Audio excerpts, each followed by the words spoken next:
ಹುಡುಕಿದ್ರೆ ದೇವರಾದ್ರೂ ಸಿಗ್ಬೋದು, ಆದರೆ ಜಾಬ್ ಸಿಗೋದು ಕಷ್ಟ ಅನ್ನೋ ಈ ಕಾಲದಲ್ಲಿ ನೀವು 10th PUC degree diploma ITI ಏನಾದರೂ ಮಾಡಿರಿ, ಇವ್ರು ನಿಮಗೆ 100% ಜಾಬ್ ಕೊಡಿಸ್ತಾರೆ. ಜಾಬ್ ಕೊಡ್ಸೋಕ್ಕಿಂತ ಮುಂಚೆ ಟ್ರೈನಿಂಗ್ ಕೊಡ್ತಾರೆ. ನೀವು ಜಾಬ್ ಸಿಕ್ಕಾದ್ಮೇಲೆ ಇವರಿಗೆ ಫೀಸ್ ಪೇ ಮಾಡಿದ್ರೆ ಆಯಿತು.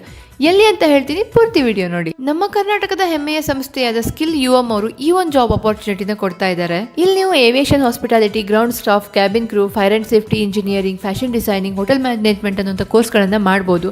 ಯಾವುದೇ ಕೋರ್ಸ್ ಮಾಡಿದ್ರು ಪ್ಲೇಸ್ಮೆಂಟ್ ಇವರೇ ಮಾಡಿಸ್ಕೊಡ್ತಾರೆ. ಹಾಗೇನೆ ಪ್ಲೇಸ್ಮೆಂಟ್ ಆದ್ಮೇಲೆ ನೀವು ಫೀಸ್ ಪೇ ಮಾಡ್ಬೋದು. ಈ ತರ ಏನಾದರೂ ಕೋರ್ಸ್ ಮಾಡಬೇಕು ಅಂತಂದ್ರೆ ಬೇರೆ ಜಿಲ್ಲೆಗೆ ಹೋಗಿ ಓದ್ತಿದ್ದ ನಮ್ಮ ಉತ್ತರ ಕನ್ನಡ ಜನಕ್ಕೆ ಇದೊಂದು ಸಿಹಿ ಸುದ್ದಿ. ಯಾಕೆ ಅಂತ ಅಂದ್ರೆ ಇವರ ಒಂದು ಬ್ರಾಂಚ್ ಸಿರ್ಸಿಯಲ್ಲಿ ಓಪನ್ ಮಾಡಿದ್ದಾರೆ. ಇಲ್ಲಿ ನೀವು ಎಲ್ಲಾ ಕೋರ್ಸ್ಗಳಿಗೂ ಜಾಯಿನ್ ಆಗ್ಬೋದು. ಮತ್ತೆ ಆಗ್ತಾರ ಈಗಲೇ ಈ ವಿಡಿಯೋನ ಆದಷ್ಟು ಶೇರ್ ಮಾಡಿ. ಹಾಗೆ ಫ್ಯೂಚರ್ ರೆಫರೆನ್ಸಿಗೋಸ್ಕರ ವಿಡಿಯೋನ ಸೇವ್ ಮಾಡಿ ಇಟ್ಕೊಳ್ಳಿ. ಕಾಂಟ್ಯಾಕ್ಟ್ ಡೀಟೇಲ್ಸ್ ಅನ್ನ ಡಿಸ್ಕ್ರಿಪ್ಷನ್ ಕೊಟ್ಟಿರ್ತೀನಿ, ಚೆಕ್ ಮಾಡಿ. ಬನ್ನಿ ಇಲ್ಲಿಯ ಸ್ಟೂಡೆಂಟ್ಸ್ ಕೇಳ್ಕೊಂಡು ಬರೋಣ ಎಕ್ಸ್ಪೀರಿಯನ್ಸ್ ಹೆಂಗಿದೆ ಅಂತ. ನಿಮ್ಮ ಹೆಸರು? ನನ್ನ ಹೆಸರು ಆದರ್ಶ್. ಹೆಂಗಿತ್ತು ಎಕ್ಸ್ಪೀರಿಯನ್ಸ್? ಕ್ವಾಲಿಫೈಡ್ ಟೀಚರ್ಸ್ ಇದ್ದಾರೆ ಆ್ಯಂಡ್ ಇಲ್ಲಿ ಥಿಯರಿ ಕ್ಲಾಸ್ಗಿಂತ ಪ್ರಾಕ್ಟಿಕಲ್ ಕ್ಲಾಸೇ ಜಾಸ್ತಿ ಇದೆ. ಇಲ್ಲಿ ಇನ್ನೊಂದು ಸ್ಪೆಷಲ್ ಏನಂದರೆ ಜಾಬ್ ಸಿಕ್ಕಿದ ಮೇಲೆ ನಾವು ಫೀಸ್ನ ಕಟ್ಬೋದು, ಹಾಗಾಗಿ ಚೆನ್ನಾಗಿದೆ.